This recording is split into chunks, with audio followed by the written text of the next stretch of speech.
Let's go for the actual score.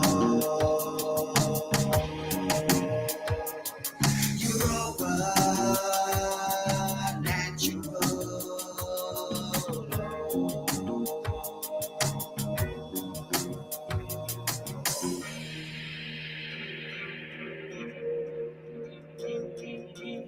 Greetings, humanity, and welcome to Europa Natural Law, a roundtable transmission dedicated to healing the madness, badness, and sadness plaguing our beautiful, bountiful world. Through regaining our sanity, reclaiming our inborn sovereignty, and honoring our inherent responsibility, we can improve reality. I'm Nemo Jones, reporting for Beauty from Devonshire, Albion, where I write, speak, sing, and cook for reason, freedom, and beauty. You can find all my links on the World Wide Web at nemojones.com. And we have a good sized panel today. So if I get hopefully that group, then we can go in order. So you guys are up. Would you like to tell us just names and where you're from, basically, at this point, and then I'll come back to you. My name's Jeffrey Phillips. I'm from California. I'm 46. Allie, also from California, Light Occult Revival. Cool. Welcome. Andrea, I'm from Devon in Albion also. My name is Florence. I'm from the Netherlands, Lunteren. Hi, I'm Yvonne. I'm also from Albion, Norfolk. Good old Albion. Great place to visit. Quite exquisite. But I'm out here in France, which is cool as well. Bonjour. Bonjour. And we're going to be talking about what a awesome subject, anarchy.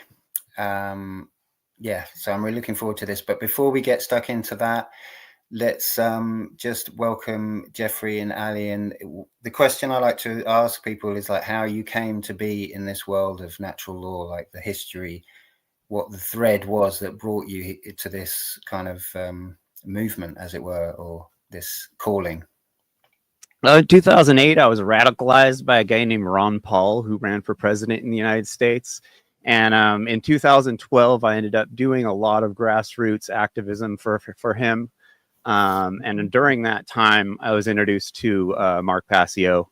I wasn't really ready yet to tackle spirituality, so I kind of put him on the back burner. He introduced me to anarchy.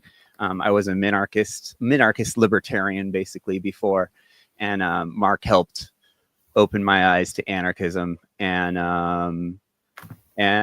then now years went by, and Ali reintroduced me to Mark and natural law, and I was able to. She kind of presented it in a way to me that I was able to pay attention to. And then it turned out I've been an animal rights activist my whole life, and then it turned out that Mark, went vegan and all that stuff. So that kind of really got me super back into natural law and Mark and doing great work. Yep, and that's kind of how our Jeffrey and I's paths have crossed. We had a pretty similar story. I was also minarchist, hardcore libertarian, supported Ron Paul, and actually kind of came into the whole world of, I guess, like peeking behind the curtain, so to speak. And then in 2014, it was through Scott Onstott's work, Secrets in Plain Sight, which is like a classic YouTube series talking about sacred geometry and the alignment of things, places and cities across the world. Anyways, through that, someone in the comments mentioned or was asking Scott directly, have you heard of Mark Passio?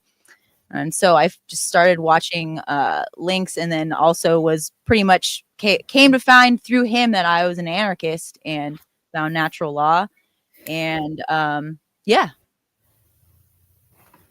Cool. Well, welcome. Thank you.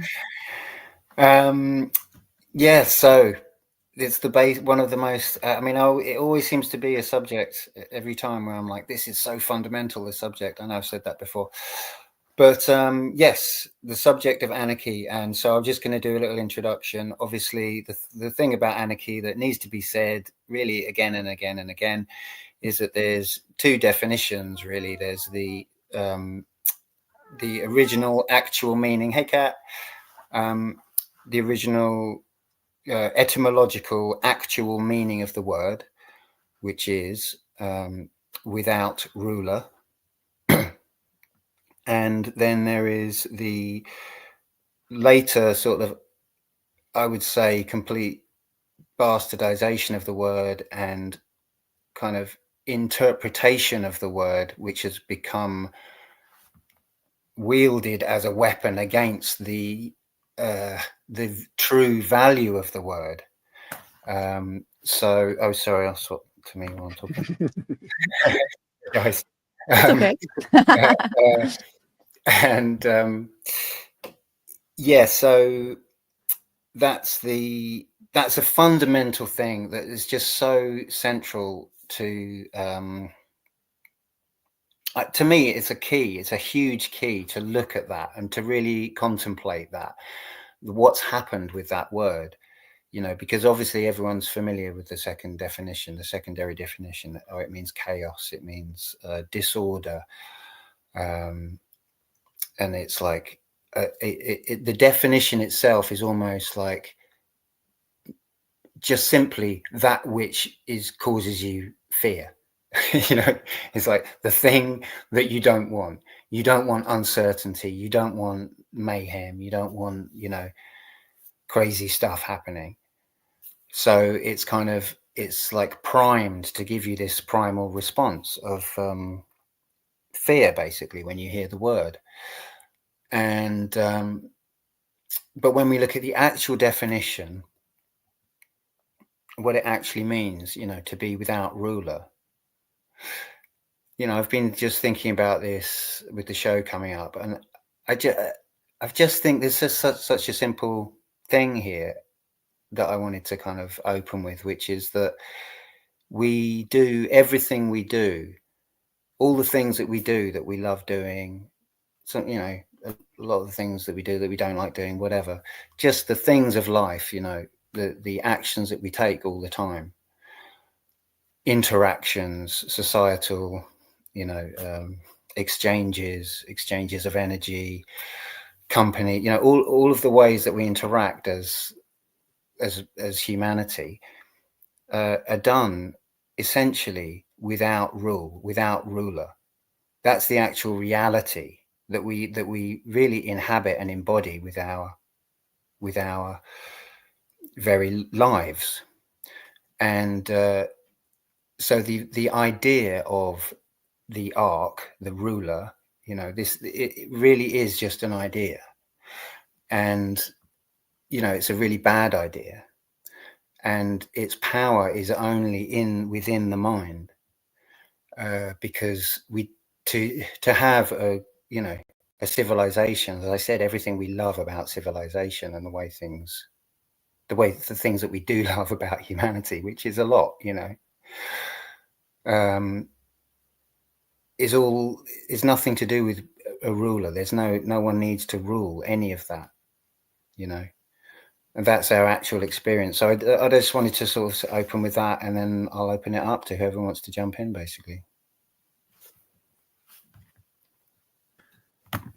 All right. Well, let's just get the definition clear and concise, because yeah, Nemo, you alluded to the fact that a lot of people want to equate anarchy to chaos and disorder and whatever the hell, and that's part of the programming from the somewhat considered archons.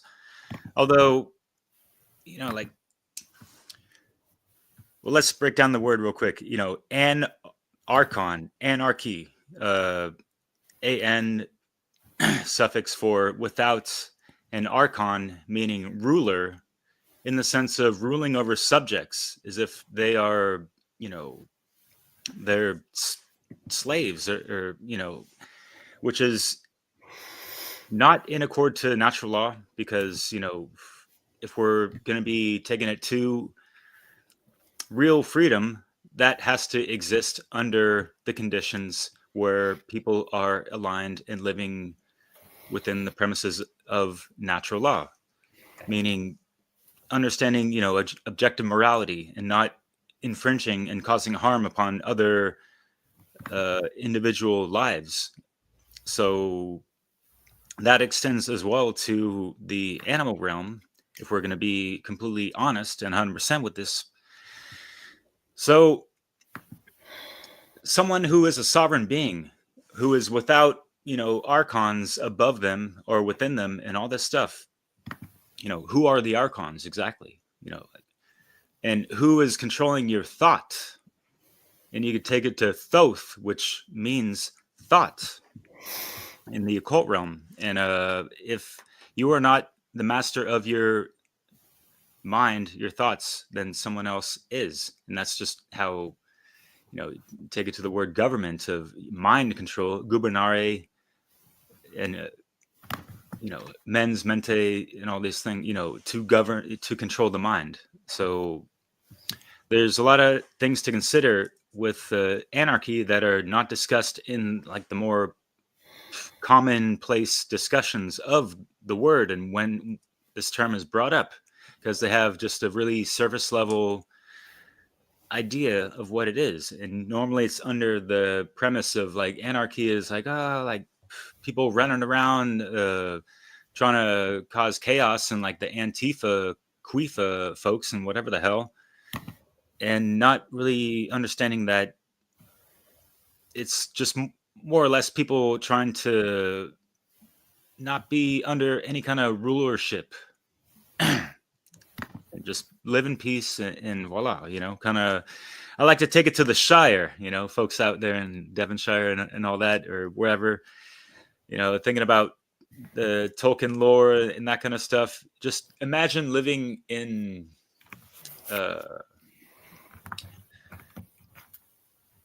I forget the name, Bag End, right? In the Shire. And like you're not subject to any kind of rulership. There's a community, there are certain guidelines and things to respect, for sure. That's going to be in any kind of community forum and this and that wants to put down certain codes and guidelines and things to adhere to. And people have the free will to either adhere to that or not. That is what makes one more sovereign, of being able to choose and having a proper discernment of making that choice that is aligned to natural law and just like codes of creation and all this stuff. So I know I mentioned a good amount of vague things a little bit, but yeah, try to bring the abstract into more realistic terms, because we've seen a lot of things on the movie screens and whatever through allegory and other types of stories that make a lot of sense. And to end it real quick, because people need to understand straight out the gate, the first cosmic law principle is mentalism. And you could take it to someone like Bob Marley, right? With that good old song that millions of people have sung, yet have not really taken into practice, in regards to emancipating yourself from mental slavery, because none but ourselves can free our mind. And it really starts from there. So I'll end it with that. And yeah, cheers, Rhea. Let the music play, right? Yeah, it's interesting you mentioned like, the Shire, Lord of the Rings. We have the media gives us these stand-ins, right, for these epic stories, these heroes that are essentially trying to spread morality and freedom. And then we take the word anarchy. What is the context of that word in the modern day? It's chaos. That's the exact thing that all humans really, when we get down to the core, we all want freedom. But that is the co-opt of that word and that meaning. That's why it's so important to learn about the origins of these words, just because the deception is it's all around us. It's the Matrix, so to speak. But we have these epic tales and stories and movies, and it's people can watch these movies and look at these heroes and be like, wow, it's so great, that story is so awesome, but they can't apply it to the environment and the society around them. And so it's just going back to what you were saying, Derek. It's why, like, it's so important for us to deprogram, because even amongst the freedom movement, like, it's hard. We can't escape culture. We can't escape the cult that we're surrounded by, whether it's the media programming, our diets, everything. The deception runs deep, and every movement gets co-opted. Definitions get co-opted all around us all the time. It's just wild to dive deeper and see how deep the deception runs. I'm going to jump in. I'd like to say welcome to Ali and Jeffrey. Thanks for coming over. Yeah, the word anarchy, like what I was brought up with, it is, sort of being at the tail end of the punk era. It was, I don't know, it kind of, as a young kid, it did seem like pretty chaotic. But what secret I feel has been left out is when people talk about anarchy, it is internal, having internal monarchy, like being the governor of your own being, like being in charge of your own body, as in your own health, being in charge of your own emotions, and being in charge of your own mental attitude and your spirit. So that's what's missing when people talk about, like, just in the general public, about anarchy. Like, if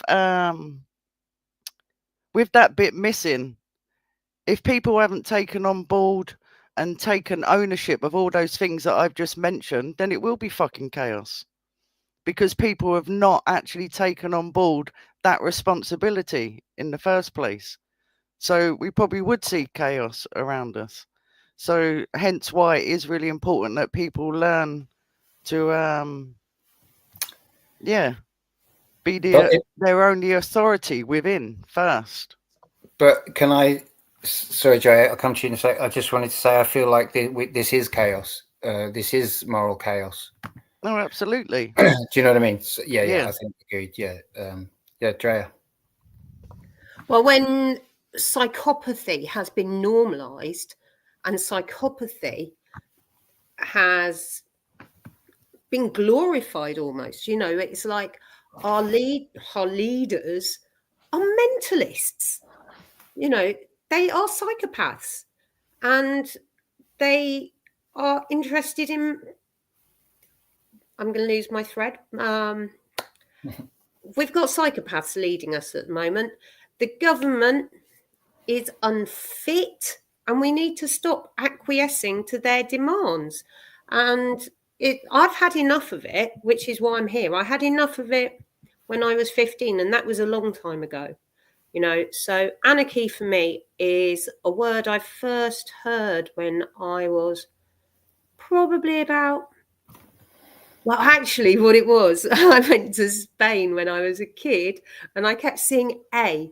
And because my name's Andrea, I kept seeing these A's sprayed in circles. And it really called to me. I thought it was like my initial.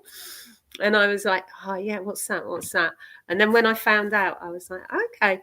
And I come from the same town as where big punk band, the Subhumans, came from, and they were the Wessex anarchists, and they were playing in all the local venues to where I was. So I kind of got exposed to their lyrics, and Dick, who's their lead singer, is an amazing writer, an amazing thinker, and I got really turned onto the ideas of anarchy through their work, and also just that internal sense of like, I don't like this system. It all feels wrong. It upset my inner compass of what's right and wrong.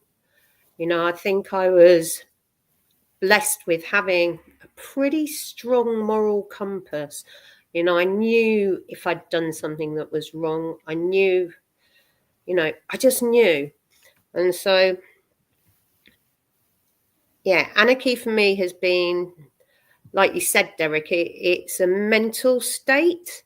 It's freedom of mind, and it's freedom to do what you want to do with your mind. You know, at the moment, we're not allowed, legally not allowed to take psychedelics. Well, why would that be? You know, cognitive liberty is a big thing for me. The freedom to be able to think what you want to think and be able to create what you want to create. And yeah, the expansion of human consciousness is the reason that I'm here with you guys doing natural law.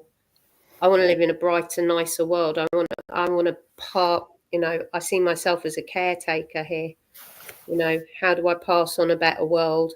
And it's not through following this ridiculous statism and government mind control that we're living under. You know, it's programming from the minute you get up.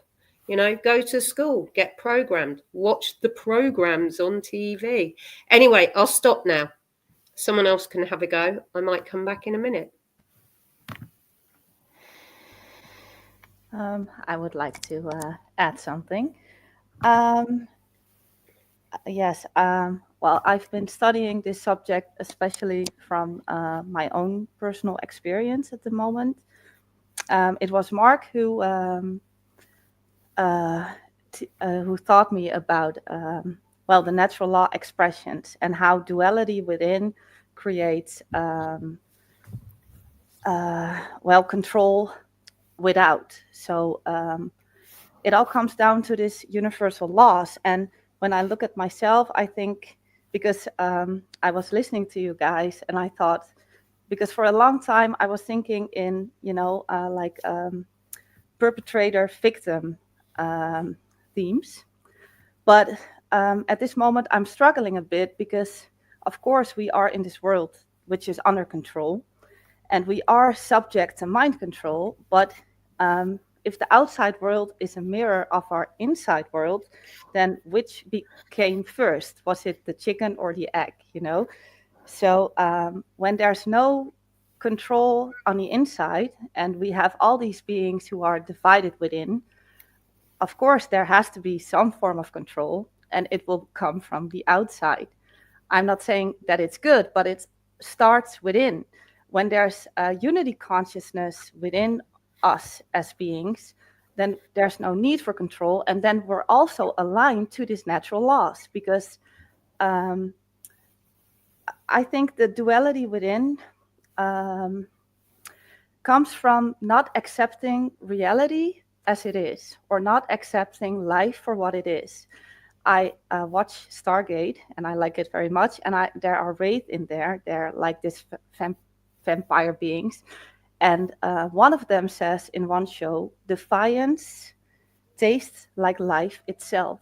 And I think that is so profound, because unity consciousness only comes when we come into acceptance of what is. And paradoxically, then we are able to change things.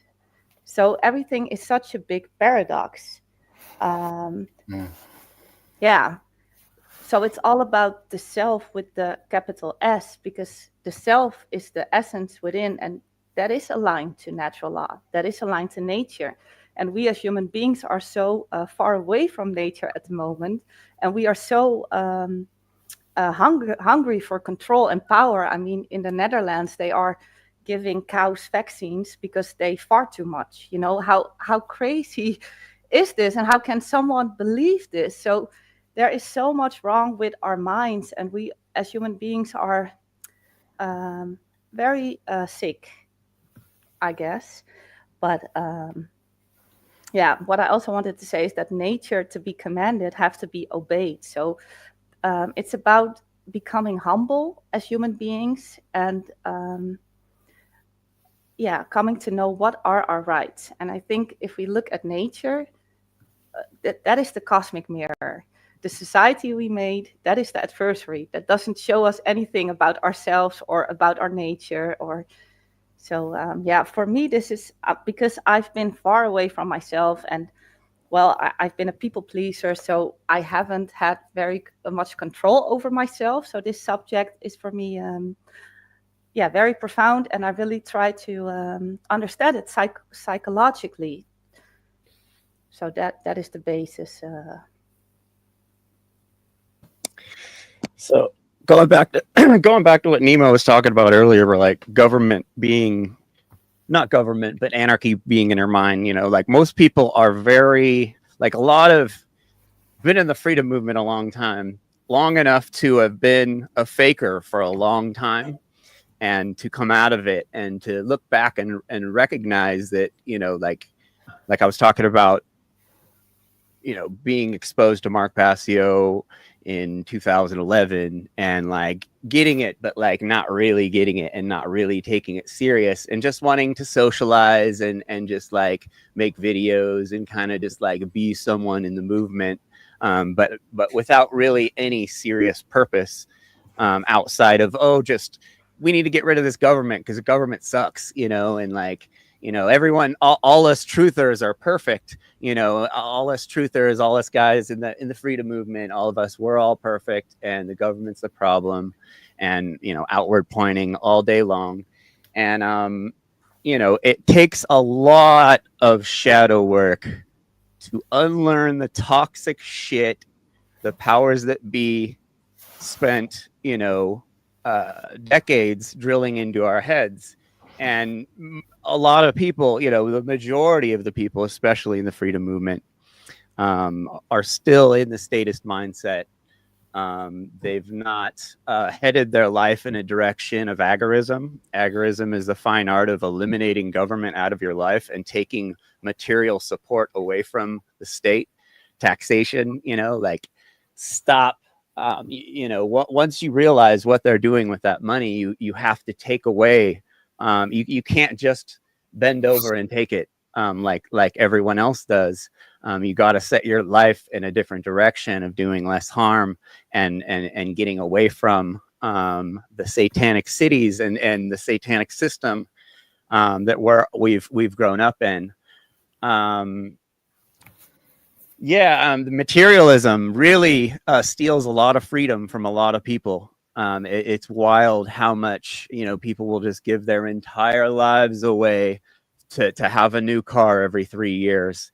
And to do all the, you know, and like buying a new car creates a new taxable entity, just like having a child does, and that car will produce support, financial income for the government to drop bombs on brown kids overseas in our name for the next several decades. That car will create money for the government. And you know, like simple things like that, just getting out of the mindset of materialism and removing yourself from the system through voluntarism, which is you know, voluntarily living by the axiom of non-aggression or the non-aggression principle, and agorism, which is getting government out of your life. I saw one of my favorite pieces of literature is called Chaos Theory by a guy named Robert Murphy. He was a Louis von Mises guy. It really blew me away. I have several versions of it on my YouTube, but if you check it out, it's just basically what a anarchist society would look like, and the pros and cons and all the arguments about it. And it's really one of the most, you know, outside of Marx's work, one of the most important pieces that I've come across in the last 15 years that I've been hanging out doing this kind of thing. Could you just repeat the name of the author? Chaos Theory by Robert Murphy. Cool. Thanks. Yeah, I don't know. I haven't heard of that one. I have a couple of versions of it. I've done like a kind of an updated version with like commentary over it because it's kind of an old piece, but it's a really good. Just, you know, any kind of it was Mark and that piece that really converted me from a minarchist to a full-on anarchist. And ever since then, I've been trying to, you know, just take a chunk out of the harm that we just all do mindlessly, psychopathically, just trying to be like everyone else, and just trying to like not cause too many waves and be a part of society. But anyway, I'll let everyone go. I could just keep going and keep going, so I'm gonna step back. Yeah, it's interesting what you're saying, Jeffrey. What it stimulates in me, what you've brought up about slowly disconnecting yourself from being reliant on the system. I'm not 100% convinced. I don't know. I lived in the woods for a good couple of years and was like lived a totally total disconnection from society, and it still kind of didn't give me the answers, because I had like this this pining in me that the powers that be, I won't even call them government, I'd call them the dark forces, they were still coming in anyway. I don't think there's it's a really difficult balance, Jeffrey, because ideally that's where we want to be. We want to be connected to nature. But say in this country, for instance, it's very, very difficult to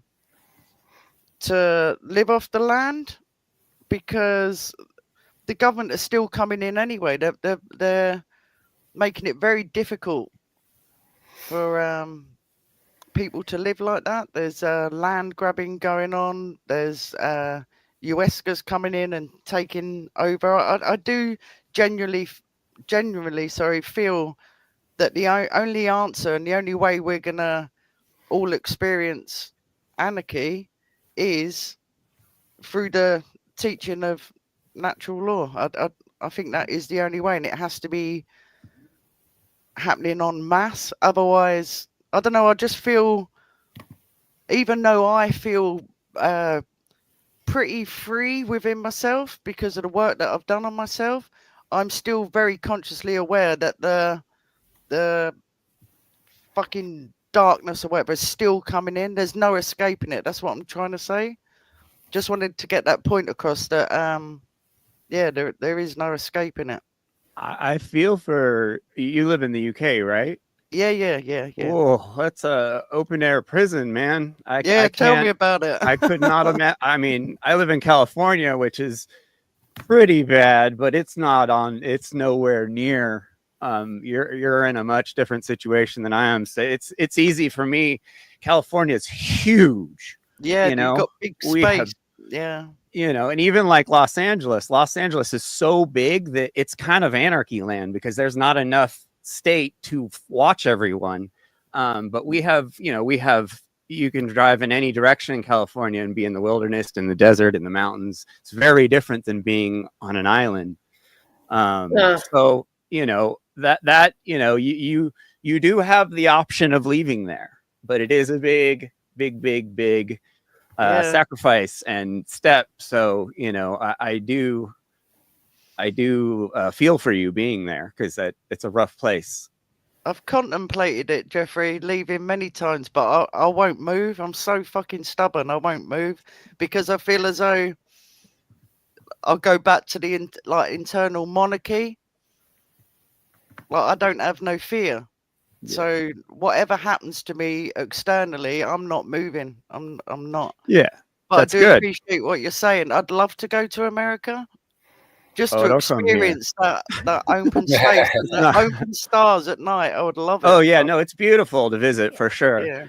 I just had to say, we all need to create communities where we're at. So I agree with you. You shouldn't leave. You should start. I know there's freedom cells, stuff like that.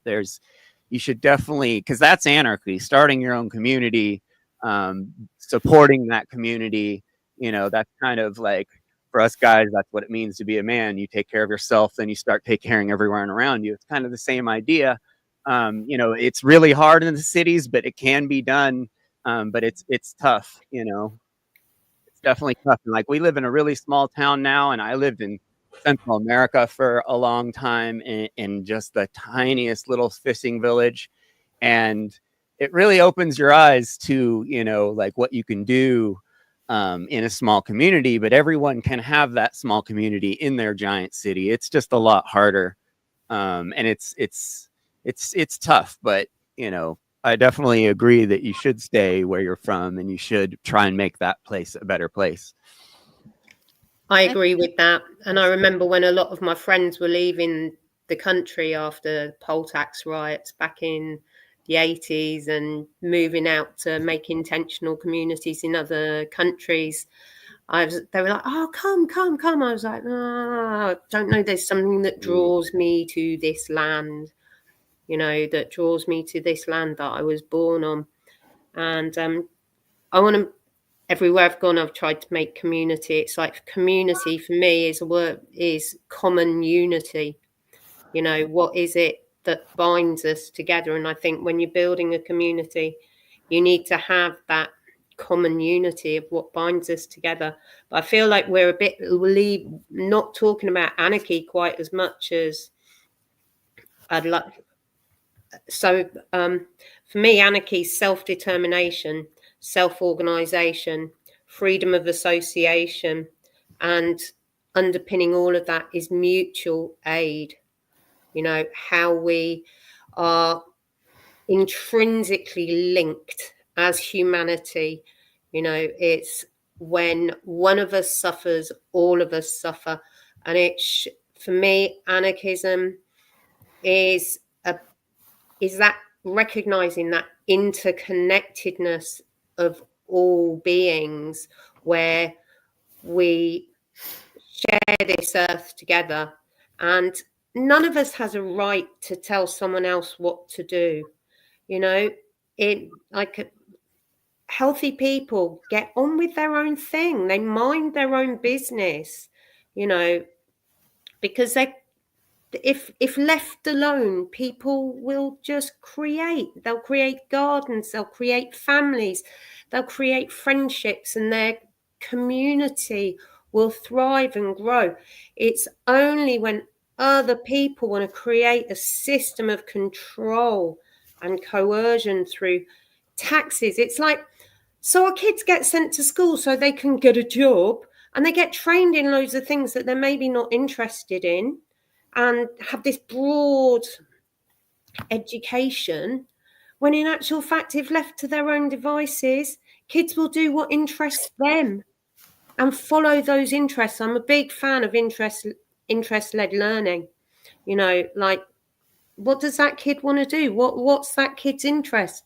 Come on, let's feed that interest. Let's do that and let people develop into individuals who recognize their part, because we all have individual talents, we all have individual skills, and school knocks that out, you know. And people are, oh, I'm rubbish at this. It's like, well, that's because you don't need to know that, you know.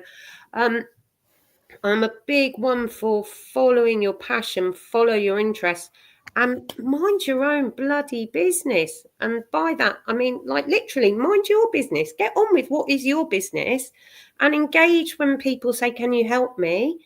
And remember that we're all one piece of a massive jigsaw puzzle that makes a beautiful, beautiful picture if we want it to, you know. And that what it is to be a sovereign being is that internal monarchy, you know, having control of yourself. I remember being on road protests back in the early 90s and sitting with some friends of mine, and we were discussing anarchy at the time and going, well, you know, really it isn't about no rules, or it's about, you know, if we don't want the police, we have to make it be that there's no need for the police, because nobody's doing things that need policing, you know. So it's this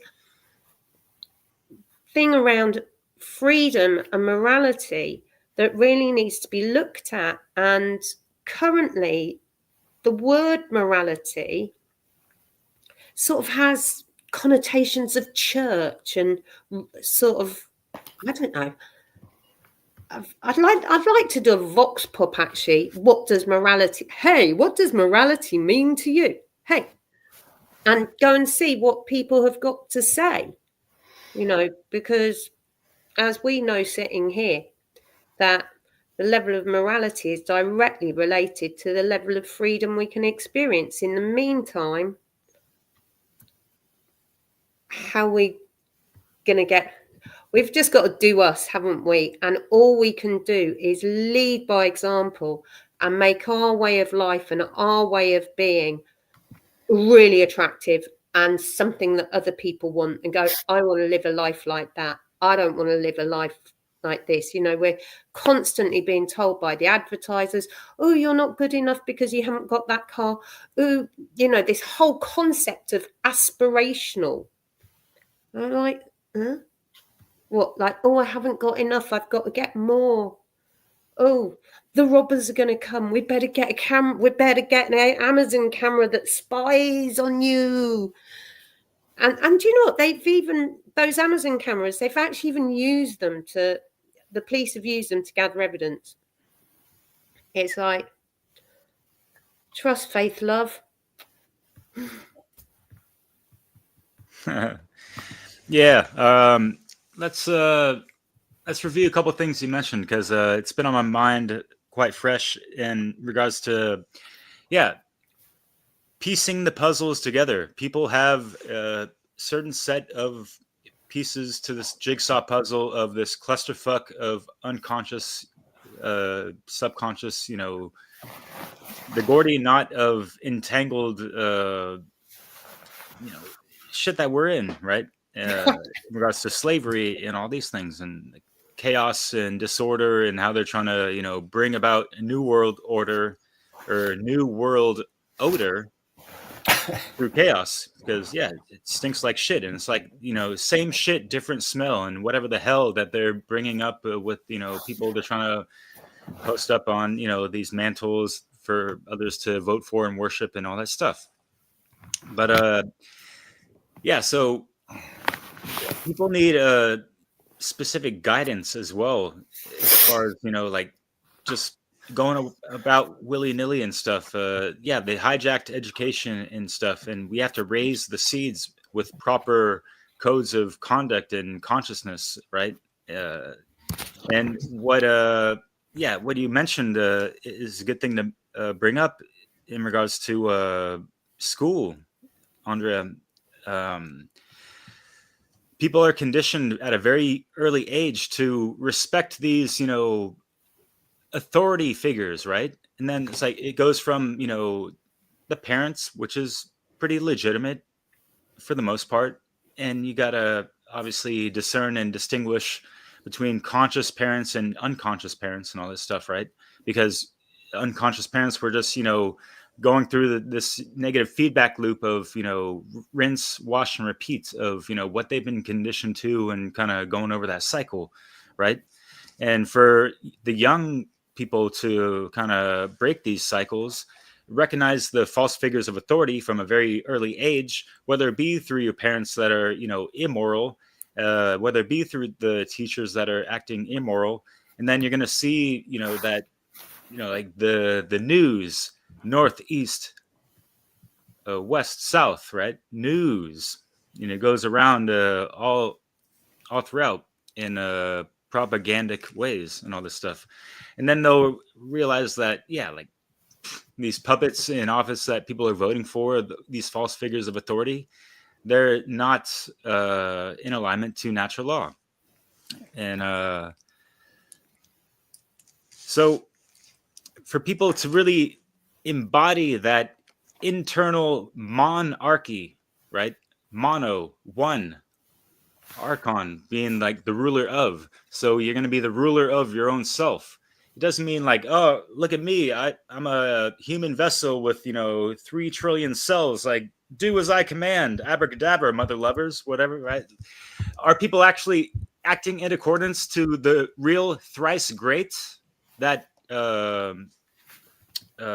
archetype of consciousness that we should all be aspiring to be, and breathing life into existence within ourselves, and to this reality of mastering our thoughts, emotions, and actions? 1, 2, 3, mon ami, in the place to be, thrice great. So that is really embodying the centerpiece of being enlightened, right? The pillars of masculine, feminine, take no shit, do no harm, right? How do we get there? Especially when people are not at that level. And hey, that's okay. Like we kind of mentioned, it's a process. And we have to flip the script on the perspective and worldview that we currently have. So this is, the archetype of Odin as well, of sacrificing yourself unto the tree of knowledge, Yggdrasil, if you will, to really make a change and enter through the gates of wisdom to dissolve the paradox within this polarized planet that we're living in, so you can really be in balance with the two pillars again, right?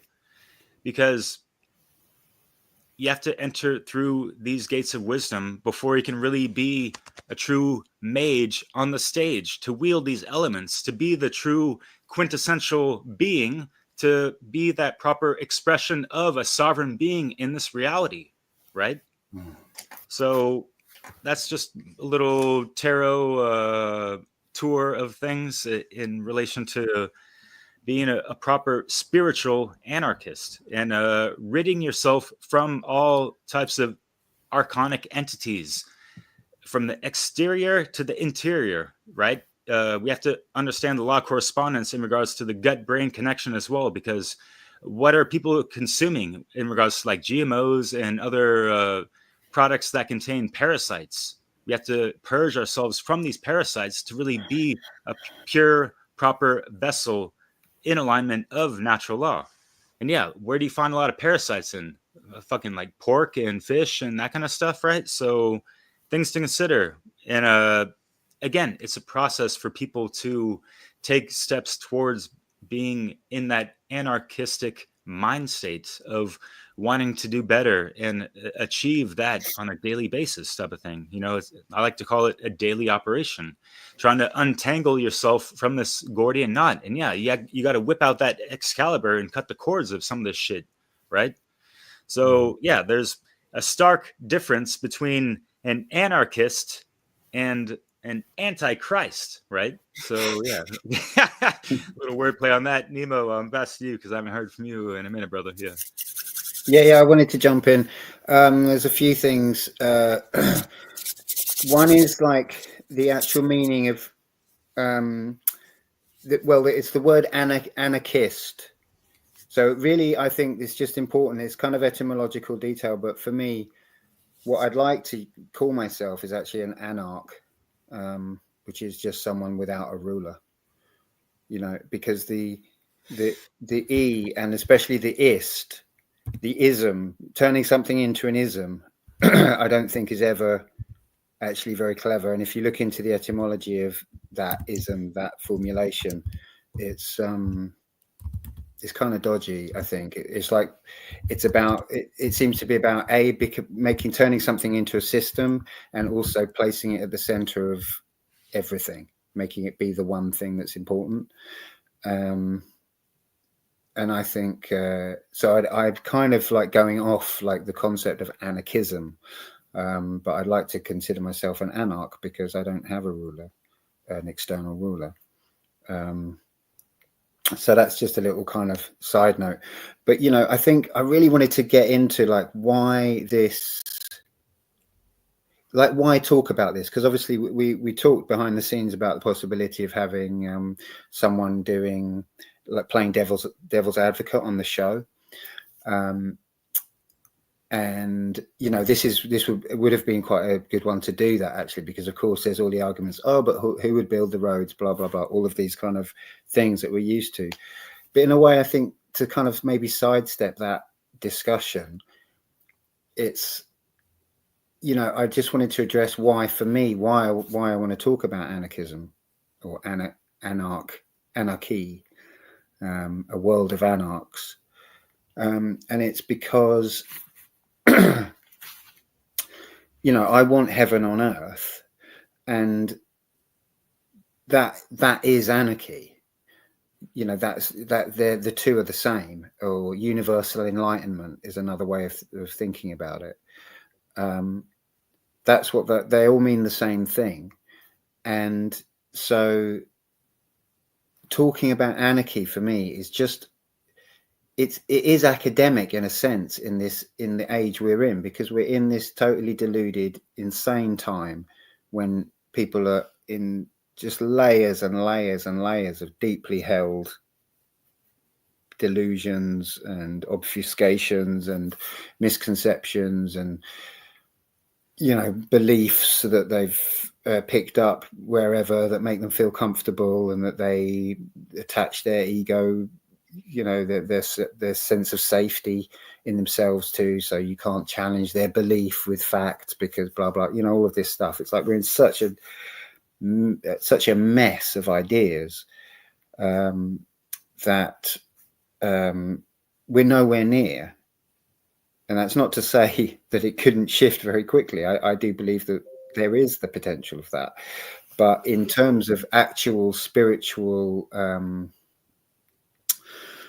maturity, or, you know, or just the perhaps it's, if you want to talk circular terms, we're in, you know, we're at the bottom, you know, or we're near the bottom. Hopefully we're coming out of the bottom of a long period of complete delusion in the world. And so talking about anarchy in this context, where people are so in the mind control and so in the social engineering and so in the materialism and the hedonism and the narcissism and the determinism and this and that, you know, the solipsism, all of the mess of beliefs that people are in, we're a million miles from being, you know, from anarchy. And as I said, it's not to say that a transformation can't happen quickly. I think it can. I don't see why it can't, potentially. But, you know, for me, the reason to talk about this subject is not this idea, because when you start to talk about it, people say, they're like, oh, you're trying to do that right now. And it's like, well, no, I'm trying to mature to a point where that is inevitable, where that is the result of my actions, and, well, of my actions, because that's all I have control over, you know. So I'm trying to do what I can to mature myself, and then to help others to mature spiritually. And the result of that is anarchy. You know, that's the inevitable result of that process. So it's not I'm just trying to sort of sidestep this thing where people want to jump to the conclusion and say, oh, well, you can't be an anarchist. Anarchy wouldn't work because blah, blah, blah. It's like, well, no, anarchy can't work. It's not a system that can be imposed. It's a state that is evolved into by mature, enlightened people. And it's completely possible for us as a people to become universally enlightened and mature. It's not even that difficult, actually. It just takes courage and persistence and being able to say that you were wrong. You know, that will get you there. You know, and the will to seek truth.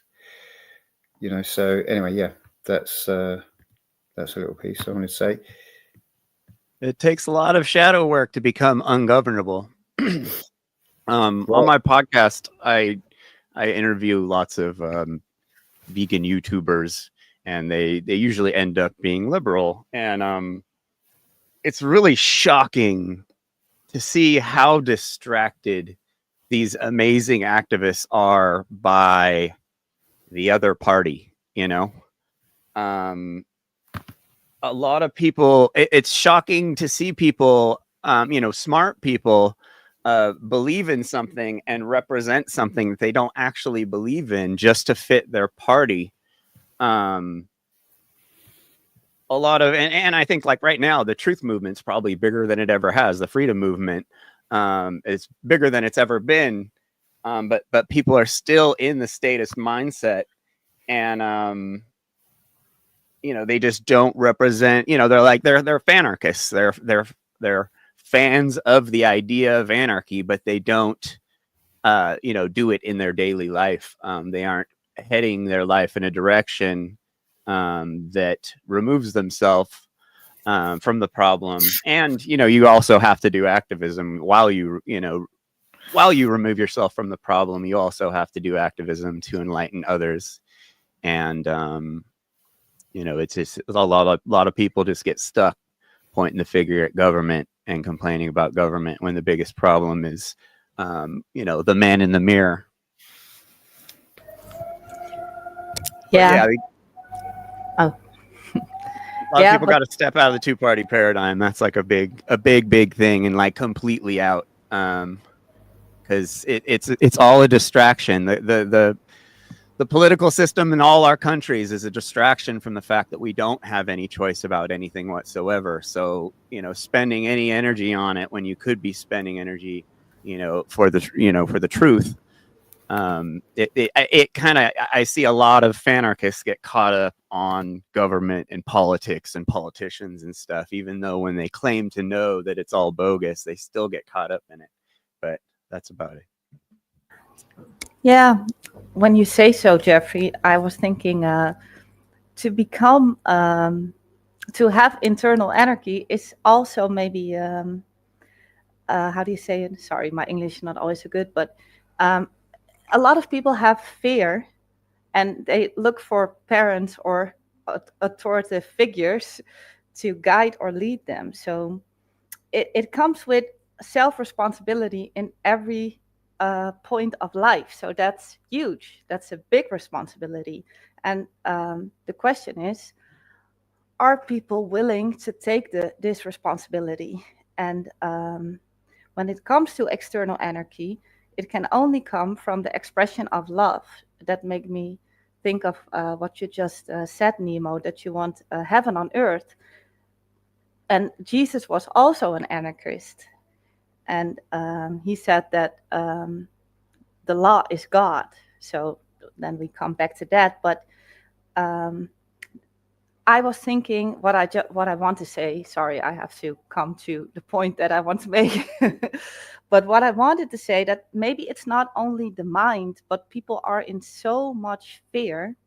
So there has to be some safety inside a being to take more steps to self-responsibility.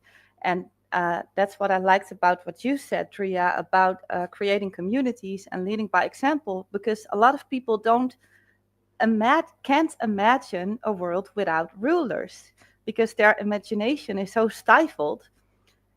So it has to take deep programming and deconditioning to become one with our essence within, and then to show people another way to live in harmony with nature and with each other. So that was for me also why I took a little break, because I noticed that I have difficulty with connecting to others. So how can I take a leading example when I'm not free? So it all comes to shadow work, what Jeffrey said. And then I think when our minds are open, we just know, and we will know what to do. And yeah. So when you said we'll know and we'll know what to do, it just reminded me in the moment of, like during COVID, when people just moved into mutual aid like it was normal and like they'd always done it, like dropping dinners round for people and going, oh, we need to go and check in on those people and see that they're okay. Are they, just that it's the natural way that people are. And it's only through the fact that this manipulation and control of government has been normalized, that it's just been seen that, oh no, this is just the way it is, and people don't want to step out of line, and they're watching the telly and they're horrified by what they see, and someone should do something about this. yeah, maybe you could. You know, it's like, I think people have become spectators on the world situation. Oh, it's not my job to do that. Oh, someone else should get on with that. You know, why haven't those bins been emptied? Or, oh, why hasn't that been done? And it's like, well, get the fuck on with it then. Do it. You know, it's like during the 90s and from in the UK with free parties and squatting and protest, it became called the DIY movement. Do it yourself, because we could see no one was going to come and do it for us. We were taking over empty buildings and then just like everyone doing them up all together. You know, who's got this, who's got that? You know, there's enough stuff already in the world that, you know, I was walking down the road in where I live today and I just saw, you know, all these bits of timber and things like that. And I thought, what if everything did come to a grinding halt? Oh, please don't let it. There's enough stuff around, you know, we've just got to get on with the real grassroots stuff of it and growing food. And that's where our real issue in the UK is access to land. You know, it's a real case of fuck your jobs. I don't want a job to pay tax so I can buy food. Fuck your jobs. We want land. And there we go. That's the end of that bit. Yeah, Yvonne, tell him Yeah. what's up with that. yeah. And I'll come back to that actually. No, I was just thinking about any external authority that I've ever had dealings with, even since a young girl at school. They've never done me any favors. They've done nothing but fucking piss me off or taken from me, or I don't know. What I can't understand why anyone would ever want any external authority. Why? Like, what experience have you guys had with any external authority, like government or the police? Why do you think we actually need police? Nemo, you was talking about being devil's advocate. I can't think of anything, any reason why people think that you would actually need a police force. Why? Did they actually stop from dangerous, from scary, ill people? Yeah, but look, think about it.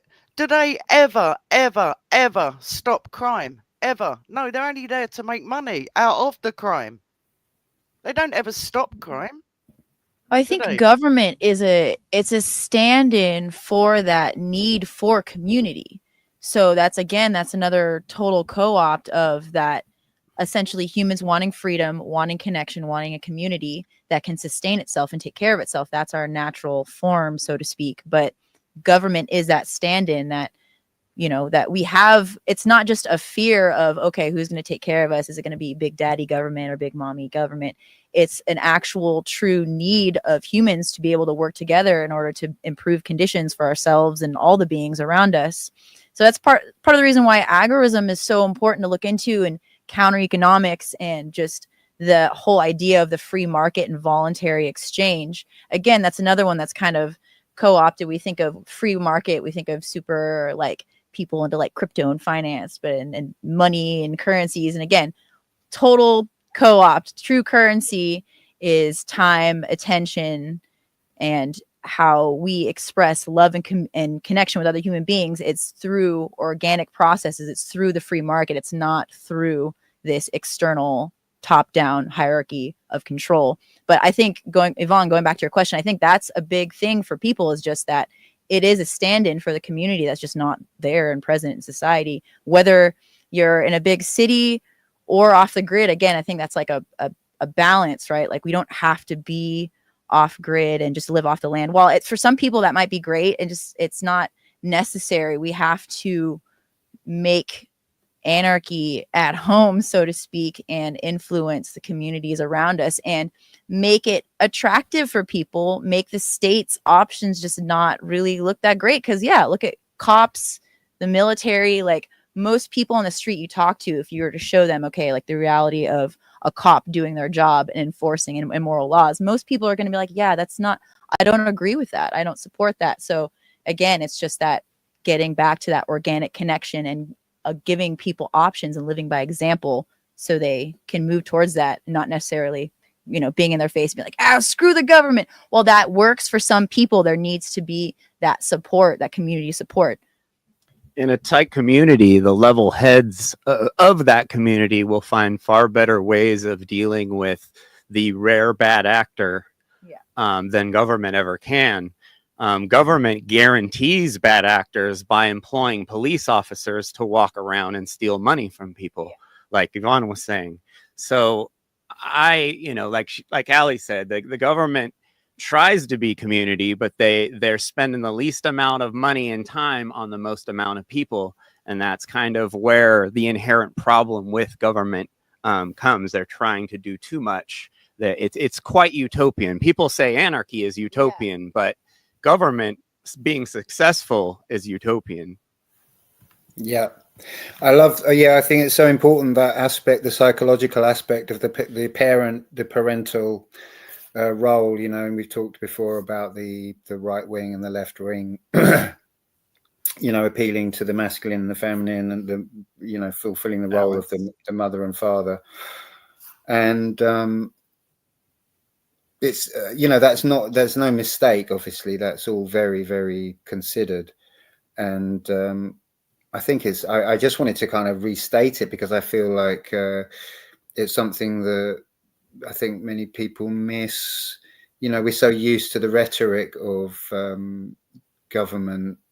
You know, oh, it's the consent of the governed, and just these kind of, you know, platitudes of like how it's for the best of the all, you know, the majority. But I don't know. There's a kind of, I don't know, vacuousness about how government is kind of presented, but actually, I think you really nailed it, that there's something like underneath that's nothing, not to do with intellect. It's not to do with reasoning. It's to do with literally, you know, with one hand, viciously, violently, systematically dismantling actual living, you know, natural law societies, and with the other hand creating something that's a kind of like a hungry ghost in a way, which is what I, you know, would call any corporation or a state, which is just another corporation, creating this thing in such a way that it does fulfill in a completely dark aspect the role of the parent. And it actually does, or the parents rather, and it does genuinely fulfill those roles, and it does also genuinely fulfill the roles of you know, the community, in terms of, for instance, firefighters, this kind of thing, you know. So there's this whole way in which this foundation, it's not just an intellectual thing, it's very much actually aimed at our hearts. It's actually aimed at this kind of emotional framework of replacing everything that's of true value with this kind of fake shell of the state. You know, I think that's a kind of huge thing. I just thought it's really worth emphasizing. One more story, then I'll shut up. I lived in Central America for a while, and I lived in a town with very, very little government. And I was in the market one day getting some vegetables, and in town I'd noticed there was a man that would walk around kind of screaming. He had Tourette's or something, and he'd seem very violent, and he would run around and yell and kind of like scare people. And I was in the market one day, and he came in and he was screaming and yelling, and several of the ladies that work in the market jumped up and ran over to him, grabbed him, and started dancing with him and dancing with him and dancing with him. And they turned him around and sent him out the door, and he had a big smile on his face. And I was just like blown away. You know, no government necessary, no police necessary. The community, you know, that was one of those ladies' nephews or something, and they know his condition because the community is small and they grew up with the guy, and so they know how to deal with him. He just needs to be danced with every once in a while. He just needs some attention. You know, and in the States, you know, where we're from, you know, people just call the cops, and the cops come with guns and often hurt those people, do the complete opposite of natural law. It's pretty crazy, but yeah, that's about it. Cool story. And yeah, it kind of harkens back to like it takes a village and all this stuff, especially one that hasn't been raped and pillaged, right?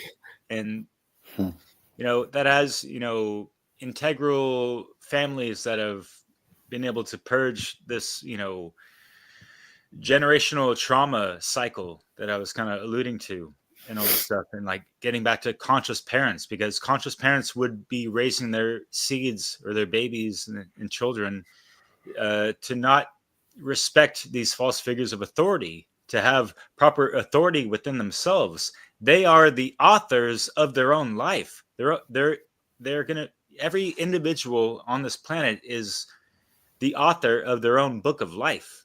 And what are they contributing to the whole collective, right? So that's what we're kind of evoking as far as, you know, being on a more conscious path and just doing right and living by righteous principles and all this stuff.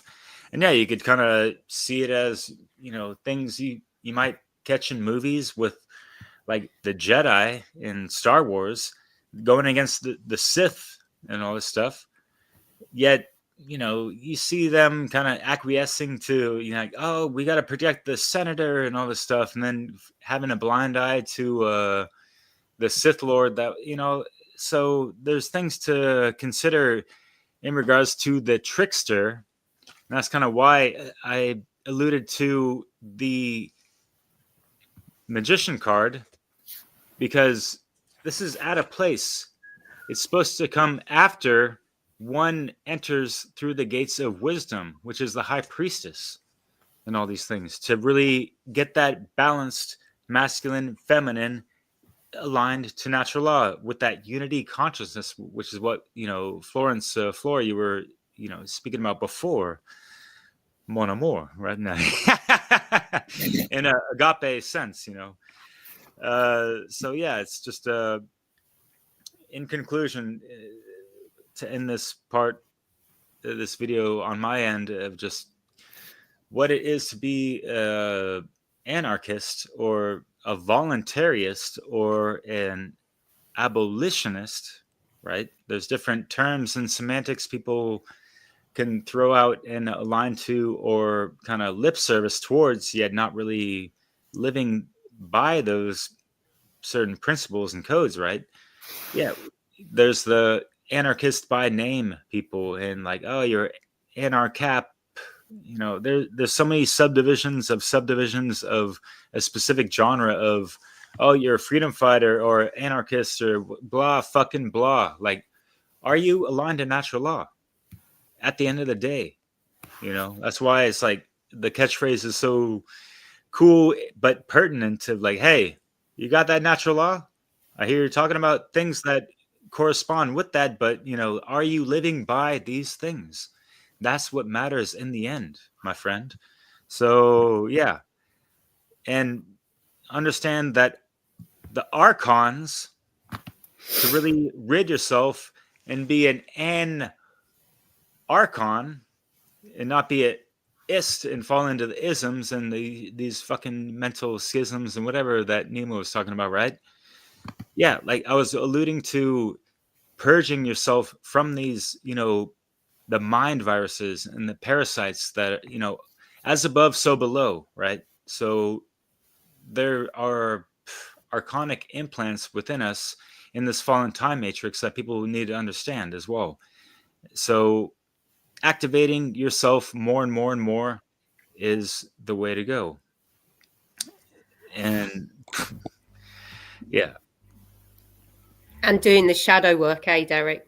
It's doing the shadow work foundation. and the self-reflection and just going, how am I showing up in the world, and who, you know, because that I think is one of the biggest things that I was, when I was full-time activist, was seeing people who were out there with genuine, they genuinely wanted to be taking care of the planet, clearly, but being on the front line with them, I was watching them playing out their mummy and daddy authority issues with the police, and just like it was like, and I had to stop going out and doing that kind of thing, and I trained to be a healer so that I could deal with people's shadows and being confronted with my own as I am on the daily. It's when we're living in such a sick society, getting better and making it not a stigma to get better, that is get well, and for people to understand what being well actually is, because in the healthy condition of man, your vital force will guide you to your inspiration, will take you, and people will follow their inspiration and live doing right action that's the right for them and for the people around them. And it really is a case of everybody getting well.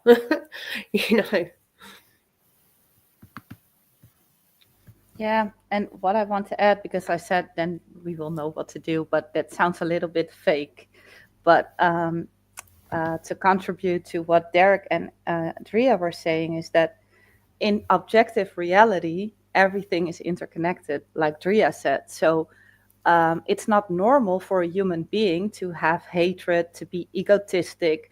We normalize these things because we live like this for ages, but it's not the natural normal state of a human being. That's why I said earlier that only love as a expression can lead to external anarchy. And that's where Jesus, his teachings were about. He was also against authority. He was clearly on that. You can read the work of Leo Tolstoy. He translated the teachings. He thought about it, and he looked the words, the real etymology of the words, and he points to this. So it comes down to looking at where we as human beings are trying to force our own little will onto something or someone else. Because you can do that at the macrocosm, and we see that, the powers that be do that. But we can also do it on a microcosm, and it happens in family systems, it happens in relationships, it happens in the street. So yeah, it really comes down to purging all fear, all hatred out of our human collective heart. And it's a lot of work, but it's the only fucking way. So yeah.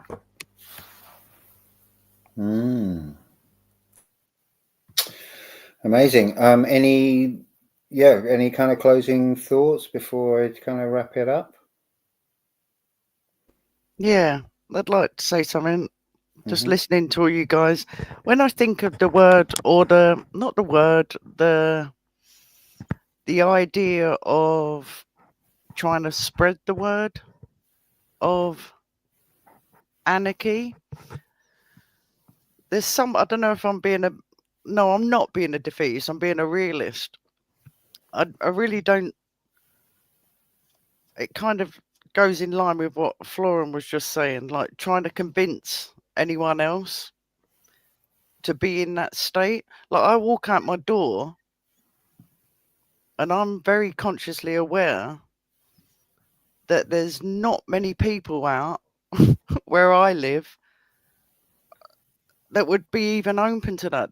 I don't know if it's well, I'm pretty sure that it is the vax. I think it's completely switched off something in people, and I just think the best way forward is to strengthen that within yourself. Strengthen it within yourself. And I know that possibly sounds a bit Satanist because I'm mentioning the word self, but I think if each person takes responsibility for their state of mind, their emotions, and their body,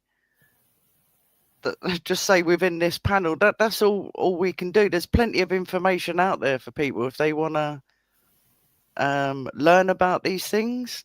And I'm just getting to a stage where I used to be quite a rescuer and wanting to sort of go out to people and go, oh, like, do this, do that, do this. Oh, this is the way, that's the way. I've got to the point now I just think there's no point. I'm not going to say that I'm not going to open my mouth and do the great work. That's what I intend to do, but it'd be there for people that come across it or are interested or want to listen. I think as a collective, I don't know, I kind of feel as though we're coming to some kind of end times anyway, and all these systems are going to start. The more people that take it on and do the work within themselves and try and manifest something the way you want to live externally, the more people do that and take responsibility, the old systems are going to collapse anyway because they won't be needed. They just won't be needed. Because I'm sure if you want to go back to what everyone says, who's going to build the roads? Well, we'll just build our own roads. Don't worry about it. People do what needs to be done. Yeah, because that's what people do, Mm-hmm. And if it needs doing, someone will do it, and hopefully a collective of people who will do it, because they're like, oh, we need to get to Auntie Barbara's house. It's a bloody mess. Yeah. You need to, and it will happen. Things are going to get chaotic, folks. So fucking get on board and start learning about yourself. I think what I wanted to come back with you, Yvonne, is that I feel very much like the time for trying to convert people is done. The converting time is done. We can only, live by example and share the love and just keep turning up for ourselves, like just look after ourselves, drink good water, eat good food, be healthy, and hope that the people around us go, I might have to have a go at doing it a bit like that, because, and I really do think that's the only way we can move things forward at this point, is share the information, have conversations like this, put it out and invite people to come and join us. And if they come, that's brilliant. And if they don't, well, invite them again. Mm-hmm. And just live by example in it all day, every day. Yeah. And, learn from nature. Because for me, it's like onwards and upwards like the flowers, and rise and shine like the motherfucking sun.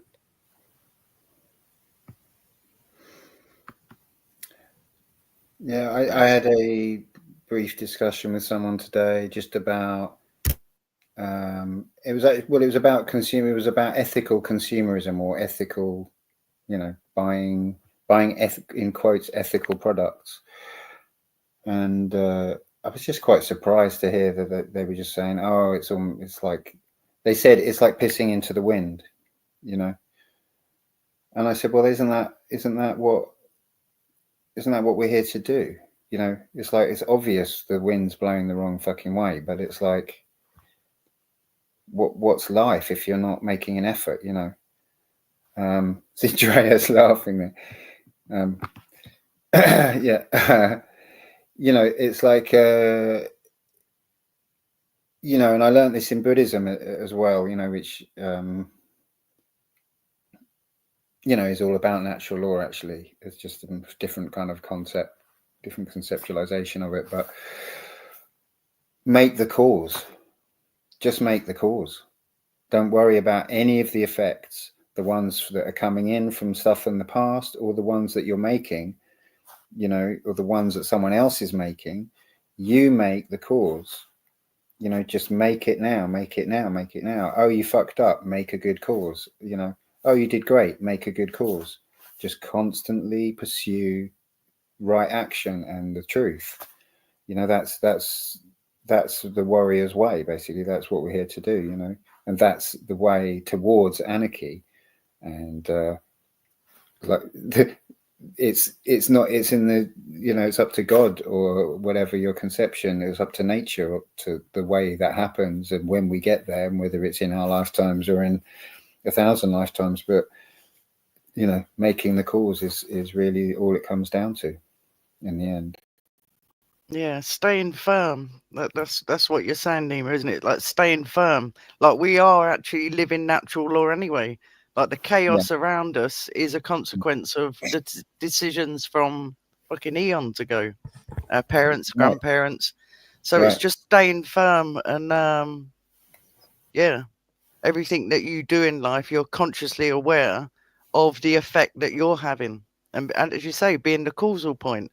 So going back to Jeffrey, what you were saying at the beginning about living a lifestyle that's like connected to nature and maybe growing your own food and doing all that, they're all brilliant things to do. They are brilliant things to do. That's you living how you want to live. And being the causal point. So I'm not being like negative when I'm saying like I've kind of sort of given up, but I'm just sort of trying to be a realist that it's tough. It's fucking tough to I'm nowhere near living like my full potential because there's so many people out there that are not even like consciously aware. It's very, very difficult to actually live the life that you want to live. But yeah, I'm just navigating my way through the fucking chaos at the minute because it is pretty chaotic. And stay firm and hold on to just being true to yourself, and that's all we can do at this moment, really. Be on the right side of history and not fall into his story about these things and all that stuff. The false authority bullshit. Yeah, fuck them. And I think the thing about chaos, it's like because there's this kind of this external kind of appearance of order in a way in the world as it is. It's easy to kind of miss, and I think it's really worth considering the concept of moral chaos, because that is the reality I think of that we're inhabiting now. I would call it moral chaos. There's no, you don't know when something is going to be just or unjust. It's just it's just chaos. There's no kind of reason going on in the moral sense, even though there are lots of systems and we have kind of semblance of civilization and all of that kind of stuff. Yeah. Jeffrey, were you going to say something? I was just going to quickly respond to Yvonne. I've been really tired and overwhelmed with activism and thinking many times in my life. And if we let that kind of shit stop us from representing what we believe in at all times, they win. And it's really hard sometimes when you've kind of alienated yourself, as a truther from, friends and family, normal life, the mainstream. And it feels very lonely sometimes. And it's often very, very much a thankless job. So I get it, but you're probably in a down, there's balance to it all. You're just in a downswing right now, and you're going to come back up, and you're going to, have days where you wake up and you're going to be stoked to do activism again. It's just hard sometimes, especially when, you're in the shit. Yeah. Can I say something quick? Yeah, go. Okay, because you're talking about a confusion. When there's division, there is confusion inside the being. But we also talked, Yvonne had a question about authority, and we talked about parental, but it also made me think about the archetypes of mother and father, and how we removed ourselves from Mother Nature, and how we now witness her as a witch instead of the nurturing mother. And that's why the ego wants so much control, because we can't settle down, and we are not systemic on the right place in our family cosmic system, if that makes any sense. I guess that's also part of the confusion and the division and the need for control, because we can't nurture ourselves with our mother, and we aren't guided by our father spirit, because we are disconnected. So that's the only thing I wanted to add, because in objective reality we know who we are, so everything is clear. There is no confusion inside.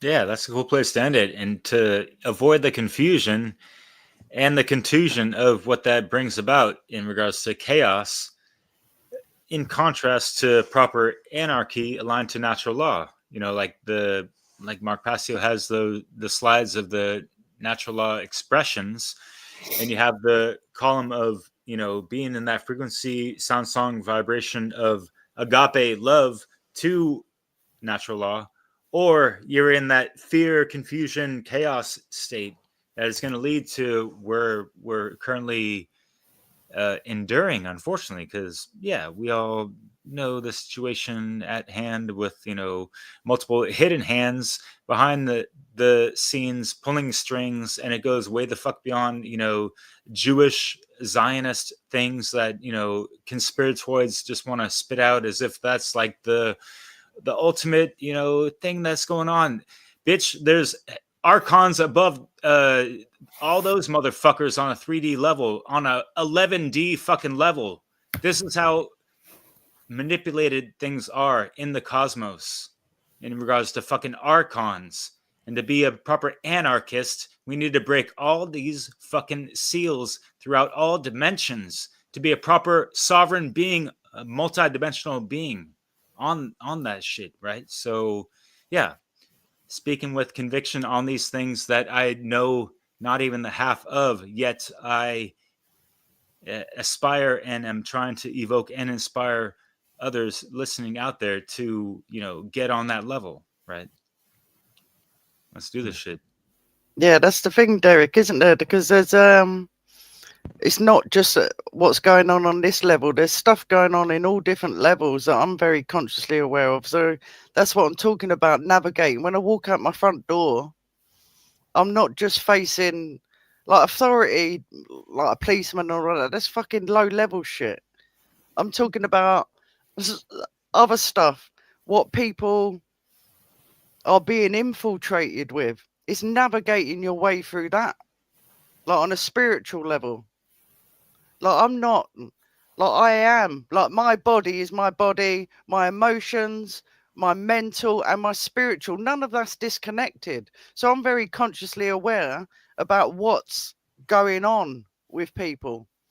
And I'll explain it more. I'll explain what I'm talking about more in one of my own podcasts, but it's very difficult to navigate, and hence why like I won't go back and live in the woods and live happy ever after, because I know that there's a war going on all levels, and it's it's tough. It's fucking tough. What's going on? Okay, well, it's probably time to wrap it up. So Yeah, sorry about that. No, it's fine. It's good. So thank you so much, everyone. Anyone who would like to plug a channel or whatever they have going on the internet or off the internet, even better, go for it.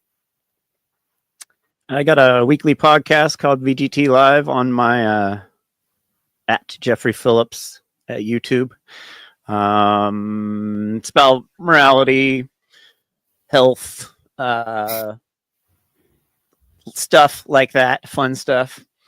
And then Allie's channel is Just Light a Cult Revival on YouTube. I haven't done my show in a while, but I'll do videos kind of in the same vein. A lot of like getting into psychology and spirituality. But thanks for having us on. Yeah. Cool. I do. I also have a suggestion. Maybe next week, that chaos theory. Maybe we could watch it over the week, and or in one of the next episodes, have a talk about it. It's like 4 hours, so it's kind of like Mark's natural law video. It's pretty long, so it'd be too long to watch here, but it would be great.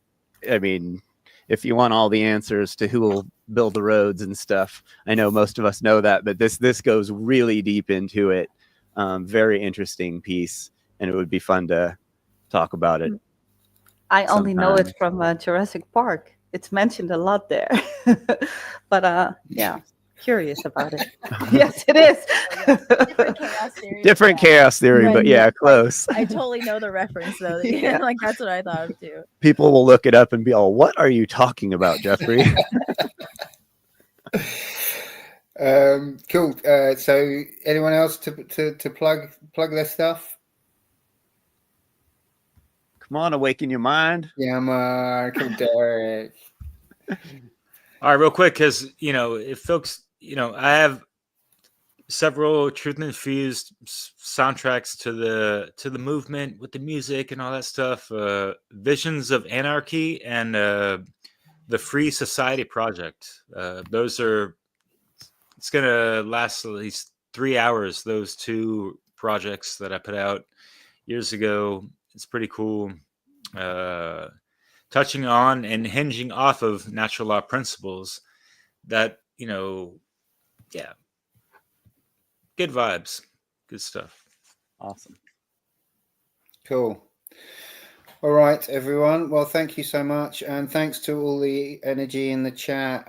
There was a lot of fun stuff going on there, and for some of it a little frivolous, but that's cool. And so welcome everyone. Remember to like, subscribe, share, all of that kind of stuff. And thanks for joining us. And we haven't decided next week, but I have a feeling we might decide to stick on Anarchy and possibly send an invitation out to others. In fact, I'd like to do that right now, is to say, well, look, we know that there are different aspects to this movement, or whatever movement you want to call it. There are different people using the word anarchy. And, I think it might be interesting to reach out to some of them and say, hey, do you want to come on here and talk about anarchy, and invite them to watch this and come back. So that's a little thought I just had today. But regardless, we'll be back next week, either talking about anarchy or about another fascinating subject. And I vote Anarchy. And sorry, I'm not on the screen, am I? There I am, I'm back. And is there anything else I need to say? Yes, you can go and join our Telegram chat. The link is in the description. There's also lots of other good stuff in the description. And I think that's about it. Is there anything else I need to say, housekeeping wise? Anyone? No. Cool. Okay. And you can find all my stuff at nemojones.com. I think I said that at the beginning. So that's that. All right. Thanks, everyone. Great show. Appreciate you. Yeah. And here we go with the Love this song. With the outro. Cheers, guys. Bow, bow, Cheers. bow, now.